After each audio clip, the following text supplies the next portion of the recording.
welcome back to the Healing Table. I'm Grace. And I am Julia. And welcome we're to the here Healing Table. for another episode of the Healing Table. Yes, so today we're going to be talking about something I would say that kind of hits the youth a lot. And we're talking about why the youth do not want to attend the South Sudanese community events. Yeah. Okay. Me being one of them, my sister's being another one. Yeah, so this is a big thing. I feel like I am also a part of the group that does not like to go to these events. I know my sisters, they definitely don't like going unless they know that certain cousins are there. That's usually how it really is. When certain cousins are there, then they're like, okay, I have a partner in crime. But yeah, so there's a lot of reasons, I think, like from the youth perspective as to why we do not necessarily want to go to these events. And big one is that there are some really weird uncles that are always there. I know I have a cousin that I grew up with that always been older than me, and he hit on me one time like 2 years ago, not even 2 years ago, at my sister's graduation party.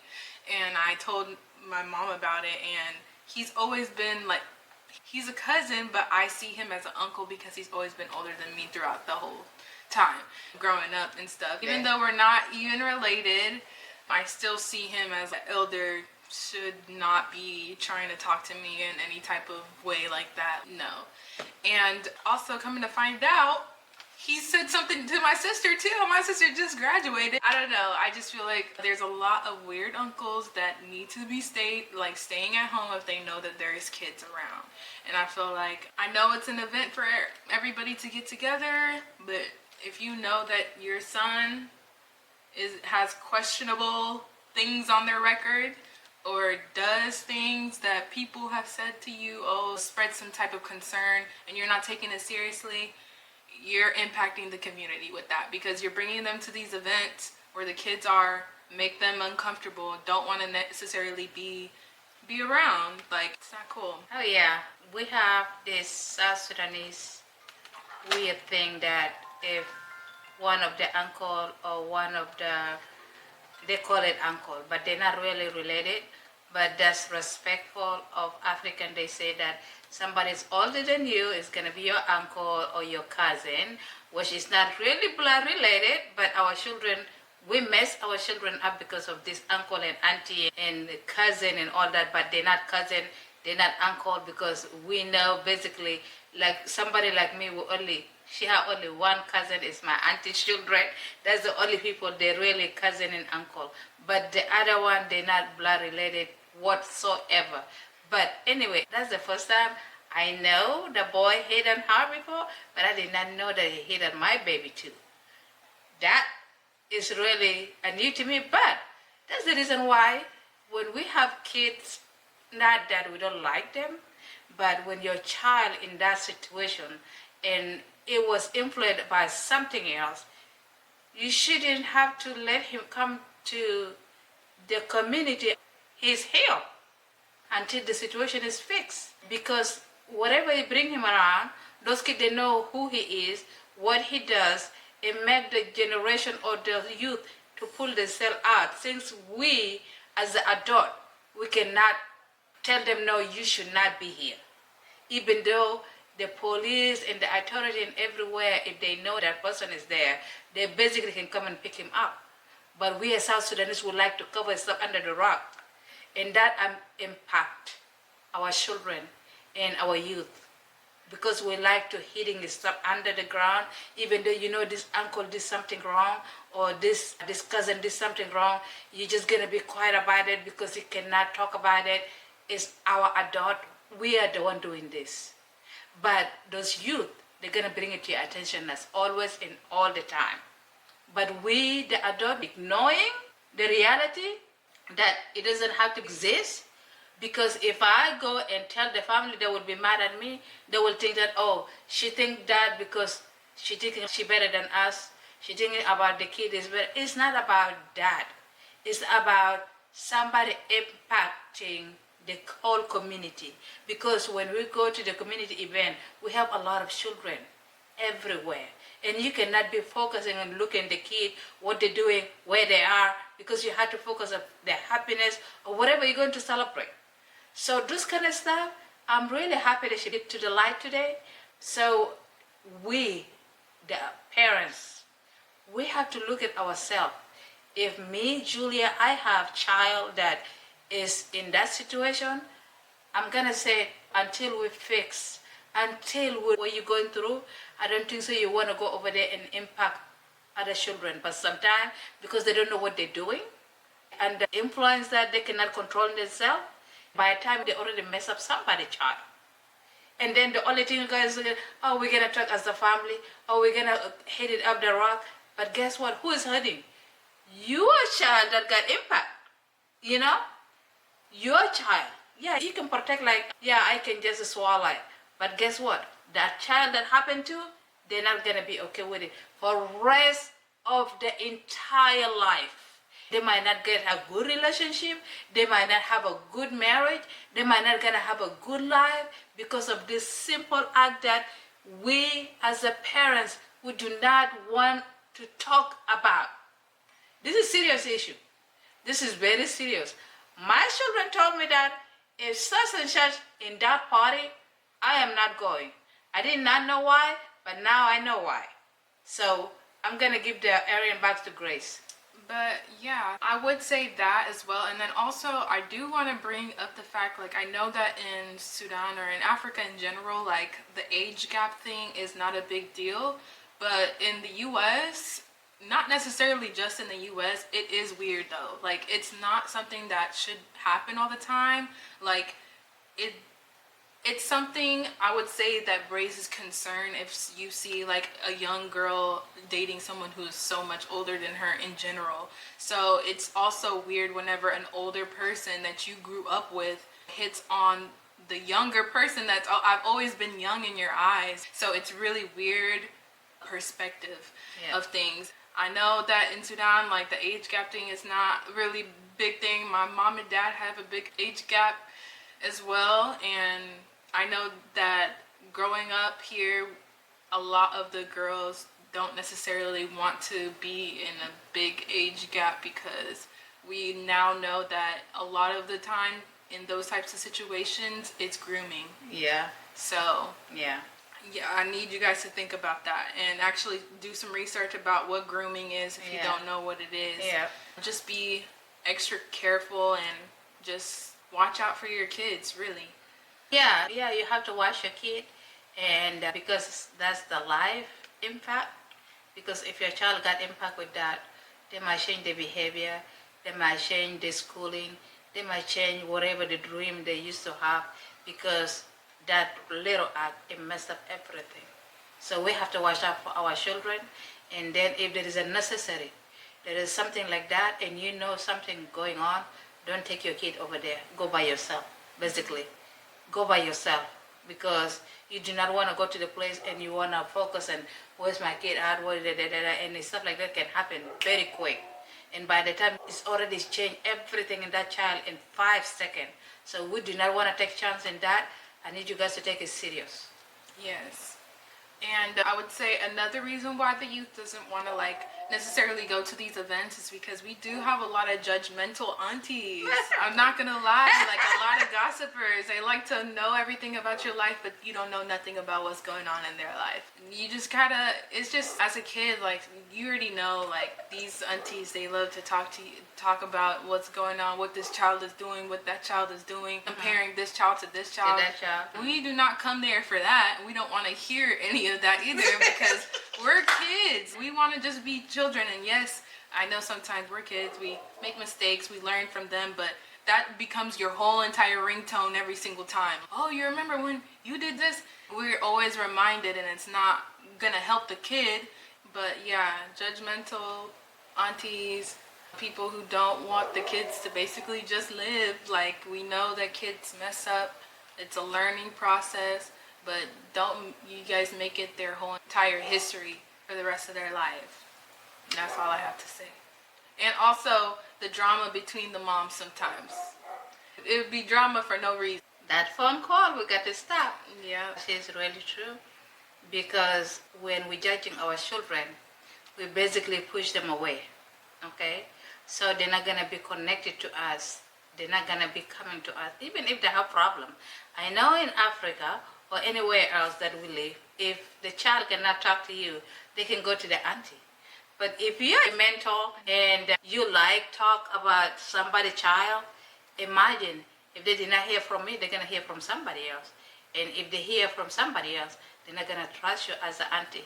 They're not gonna be coming to you and talk to you about anything, because the aunties that respect is supposed to be like, if there is anything the child go through and they cannot talk to the parents, they will come to the auntie and the respectful uncle. But those uncle and those auntie, I will not gonna let my kid to go and talk to them, because they're just gonna go at a lot of stuff that it will hurt my child even more. And that it will go to why we are here in America as South Sudanese. We come from different ethnic, from different languages, from different places, and we just got replaced here. We don't know who is who. What is the background until they have to dig in. So that is affecting all our children. And we do not know how to live that, okay, when we're growing up, we make our own mistake. We're not perfect. Everybody make their own mistake and they learn from. If you see my daughter is not dressing up very nice, or you see her like whatever the case may be, call her down, say, hey, why are you dressing like that? Talk to her. She will respect you. Also, know your place as well. If Yeah. you've never been an auntie that approached me or talked to me about anything, I will not listen to you. Exactly. If I have a relationship with that auntie and that auntie talks to me often and I actually care about what she has to say, then I will talk to her about it as well. Yeah. And that's the gap that we are really having apart, because those kids don't trust any auntie or any uncle, because we judge them from dress up all the way to the shoes, all the way to everything. And then we're gonna make it like it's a phone call. That's the business that we have to take out after we're done from here. It's not a good thing. That's the reason why somebody like me, I pull myself out from everything. I go, if there is something that they need my attention, I will be there. But other than that, I only have 2 people that I talk to very much, including my auntie. That's 3. That's the one I can talk to them every day, and I know that they're not gonna be leaking anything anywhere. That's the only people I can count them to be talking to about anything. And if I'm coming to them with any problem, I don't come to them like direct. I have to come with different scenario, because I do not want anything to be leaked out, because they can do it. That's the reason why we have a children that they got married. You don't see them in the party anymore. We have them that go to college. You don't see them in the party. They used to come, and the party used to be beautiful. Everybody's happy. But lately, since they hear what we talk about, we criticize them for everything that they do, the way they dress up, the way they drink, the way anything when they said of us. She said, even though if you cannot talk to my daughter or my son because you don't have a good relationship, you're going to say, you know what, Julia? I said, if you can talk to your daughter or your son, that would be good. And instead of you just making it's your own business, that you really have to tell the whole entire community and maybe out of town about that is not okay. Yeah. And another reason why is because it's the generational gap between the people. You don't really see a lot of the youth being the person that comes up and speaks at these events. You're always seeing the uncle or the pastor going up there and speak. Sometimes they don't know when to stop speaking, and the kids are sitting down like, okay, we're gonna start actually enjoying ourselves now. We understand the speeches are really important and we do listen, but get to the point. Seriously. We need to make it short, not a lecture. We're here to have an event and have time to spend with each other. So I think that's another big thing. Like, we need to have more, maybe young adults or youth to help out and probably speak more. I know that we went to a wedding recently, and my aunt Frema, she was the person who was the MC, and she was so good, and she's a lot younger than a lot of the aunties and uncles that we have around. It was just really refreshing and kept everybody engaged, and we just really liked that. And especially if you're trying to get the kids to come, you got to have the people, like the kids, the older kids that the little kids to be there and show them that this is a good time and this is just a great time to spend with each other. Let me add something. Yeah. So I was saying that we have South Sudanese conferences, we got parties, we got wedding, we have all that stuff. But I never see in one time that you guys give the opportunity to those youth to take care of everything. And then we guide them from behind. We always want to be in center of everything, which is not okay because our time is finished. We're supposed to know how to train them so they can take over. I never see that any program that they were like, okay, we're going to give this program to the youth, let them take care of it, and then we're just going to watch them. Like she said too, you have to put the youth so they can engage with the children, with the younger people, and even in the party, you have to put the young people song, and you got to balance it. But if we just, everything just about adult all the time, it's boring. It is boring. So we're thinking about ourselves, but we're forgetting that we have people here that we have to train them, we have to teach them, they have to take over after us. We don't have to die before they take over. That's exactly what happened in South Sudan. Yeah. Somebody want to die in that chair before somebody take over, and that person is going to take over is going to be their family member. That this mentality, that's the reason why our children, they don't want to be in one place, and somebody want to talk, they're going to talk for whole 3 hours, and then after that, they're going to pray for 4 hours. So guess what? How much hours we have? Maybe one to dance. So this is wasting of time for youth, for me too. So, sometimes I got bored and I was like, it's supposed to be just pray a little 30 minutes and done, let the program start. But they will take forever. So that's the reason why I'm so grateful that she bring that to attention. Yeah. And another thing I would say, like, it is the repetition of the same programs, the same speeches, the same everything. Like, I feel like we should start trying to involve more creativity as well with the kids. Maybe make events where the youth has some type of activity, like actually fun activities, little stations with different games, or that has like a background, like of meaning behind each one, and like a broader perspective that they can learn or take away from the activity. Or there's a lot of kids that really like music or have art and stuff, and they don't know where to share, and that's another thing, that their hobby or whatever that can probably even be their career. And a lot of families and African families don't see that as like a career in general. But you have to like raise those kids up and put more into them so that they can feel confident within their own, like, what perspective? Yeah, or creativity. Yeah. So more interactive things, I would say, like events that are more interactive and have music and art and stuff like that, or workshops. And I have been talking to my mom about that a lot recently, and we're thinking about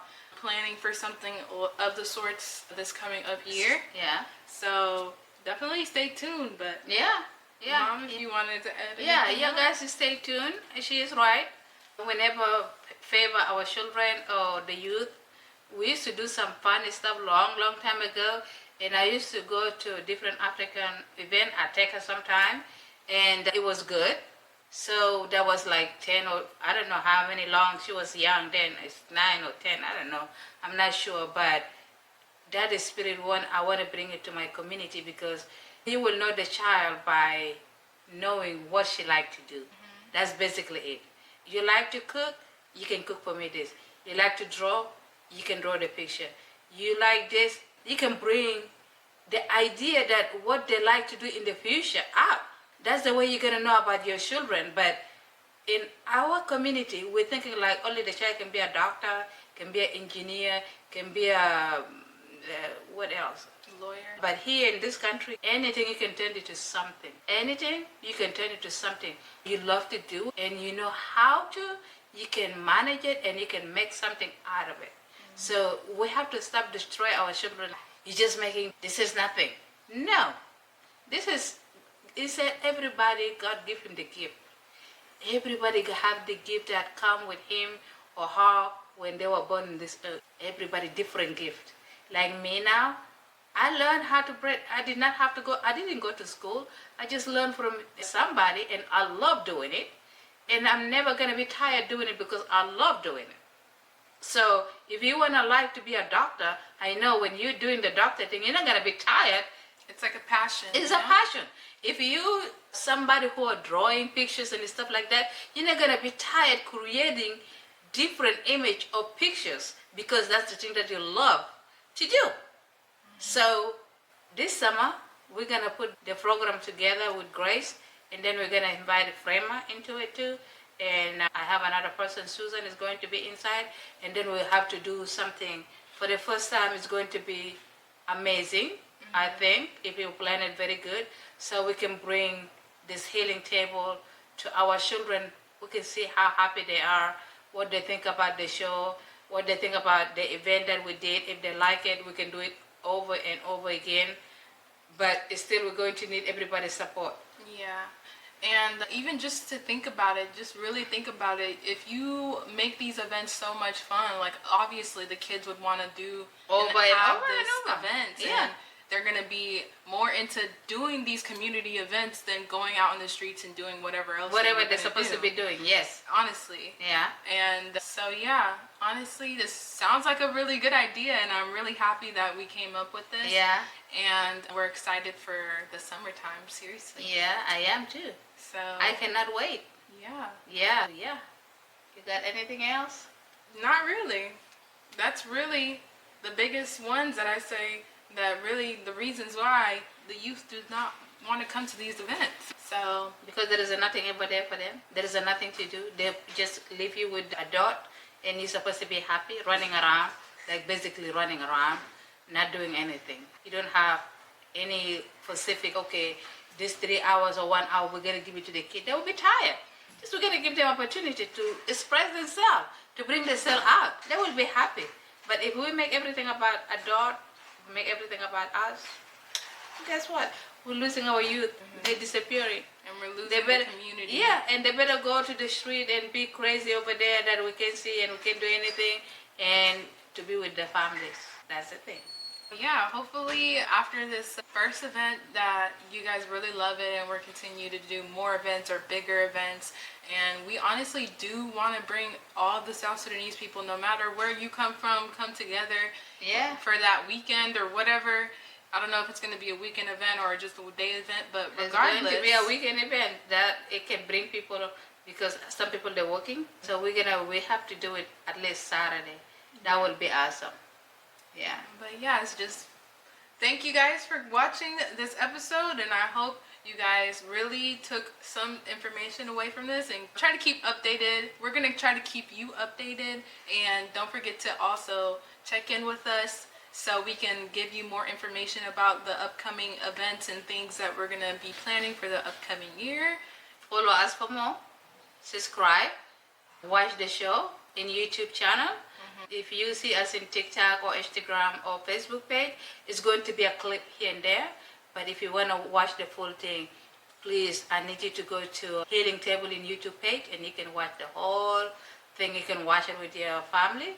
You can watch it with your friend. You can watch it for whatever, somebody that you love, or you can watch it by yourself. And we're going to need your feedback, guys, because if you're watching the show and you don't give us the feedback, we don't know what we're doing. We need your feedback. Basically, it's very important. Thank you guys. I hope to see you guys in the next episode. Welcome to the Healing Table.